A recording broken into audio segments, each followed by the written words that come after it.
చాలా మంది ఇలా బ్రేక్ఫాస్ట్ కొంతమంది స్కిప్ చేయాలని చెప్తారు, కొంతమంది స్కిప్ చేయకూడదు అంటారు. సో మీరేం చెప్తారు? బ్రేక్ఫాస్ట్ స్కిప్ చేయాలా, బ్రేక్ఫాస్ట్ తీసుకోవాలా? ఒకవేళ బ్రేక్ఫాస్ట్ తీసుకుంటే మీరు ఆల్రెడీ చెప్పారు నట్స్ అండ్ ఫ్రూట్స్ తో మన డే స్టార్ట్ అవుతుందని. సో మీరేం చెప్తారు? ఇంటర్మీడియట్ ఫాస్టింగ్ ని నేను సపోర్టే చేస్తాను, but not in the early mornings.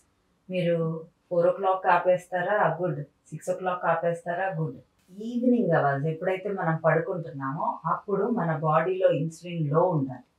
when you are shutting down your body, your insulin should in a low level, then only you will, అంటే నీ బాడీకి అంతా రెస్ట్ ఉంటుంది. అండ్ మీరు ఇప్పుడే కనుక తిని పడుకుంటే మీరు తిన్నప్పుడు గ్లూకోజ్ హై అవుతుంది. ఆ స్పైక్ వల్ల మన బాడీలో ఫ్యాట్ నేమ్ యూజ్ చేయదు. నా దగ్గర గ్లూకోజ్ ఉంది, నేను అది తీసుకుంటాను, నేను హ్యాపీగా నా వర్క్ దీంతో చేస్తాను. ఓకే, మీరు తీసుకునేది అంతా మార్నింగ్స్ తీసుకొని 4 o'clock నుంచో 5 o'clock నుంచో షట్ డౌన్ చేస్తే మీరు పడుకునేది 10:30 కల్లా మీ బాడీలో గ్లూకోజ్ చక్కగా పడుకొని ఉంటుంది.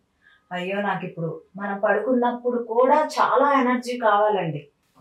మన ఎనర్జీ లెవెల్స్ పడుకున్నప్పుడు బాడీ ఎనర్జీ కావాలి. సో ఎనర్జీ అంతా అప్పుడు ఇన్సులిన్ లో ఉండటం వల్ల మన బాడీ చక్కగా ఫ్యాట్ నుంచి తీసుకొని వాడుకుంటారు.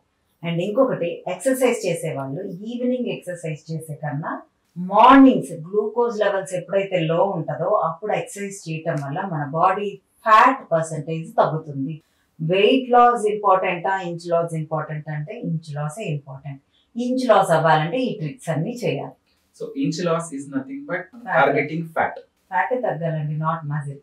కొలెస్ట్రాల్, ఫ్యాట్ కొలెస్ట్రాల్, బ్లడ్ లో ఉండే కొలెస్ట్రాల్ వేరు, అది ఇంకో ఫ్యాట్ అనేది. ఫ్యాట్ ఎపిథీలియల్ పైన ఉండే ఫ్యాట్ అన్నమాట.